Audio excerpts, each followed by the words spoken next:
మాఘపురాణం 6వ అధ్యాయం. సుశీల చరిత్ర.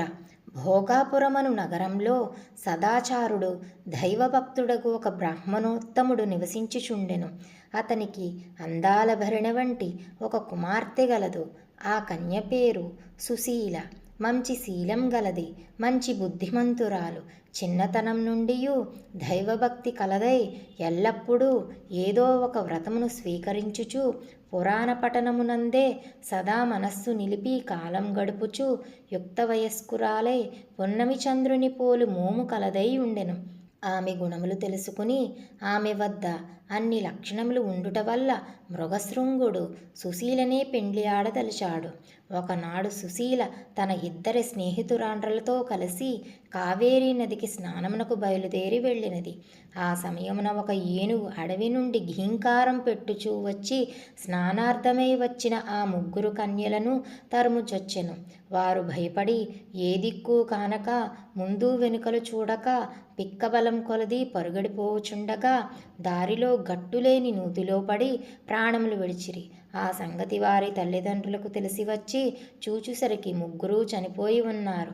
ఆ వార్త మృగశృంగునకు తెలియుటచే అతడును వచ్చి ఆ ముగ్గురి మృతదేహములను చూశాడు. ఎక్కడా లేని దుఃఖము కలిగింది. వారు నిరుటిలనైనను బ్రతికించవలయునని సంకల్పించి వారి తల్లిదండ్రులతో తమ బిడ్డల మృతదేహములను కాపాడుచుండుడని చెప్పి తాను సమీపమునున్న కావేరీ నదిలో రొమ్ము వరకు దిగి ధ్యానం చేయసాగెను. అంతలో అడవి అంతా గర్జించుకుంటూ తిరిగి ఆ ఏనుగు నీటిలో దిగి తపస్సు చేసుకుంటున్న మృగశృంగిని వద్దకు వచ్చినది. అయినను మృగశృంగుడు చలించలేదు, నిర్భయంగా ధ్యానిస్తూనే ఉన్నాడు.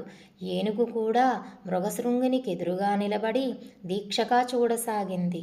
అటుల కొంచెం సేపు నిలబడి తటాలున తన తొండంతో మృగశృంగుని పట్టుకుని తన వీపుపైకెక్కించుకున్నది. అయినను ఆ బ్రాహ్మణ కుమారుడు భయపడక ఇది అంతయు శుభసూచకమని తలచినాడు. నీరు మంత్రించి ఏనుగుపై చల్లెను.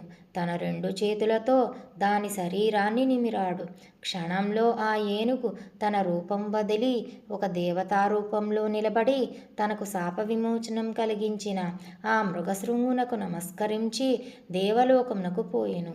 వింటివా దిలీప మహారాజా, మాఘస్నాన ఫలం వలన ఏనుగునకు శాప విమోచనమై ఎట్లు నిజరూపం వచ్చినదో మిగిలిన వృత్తాంతం కూడా శ్రద్ధగా ఆలకింపుడు.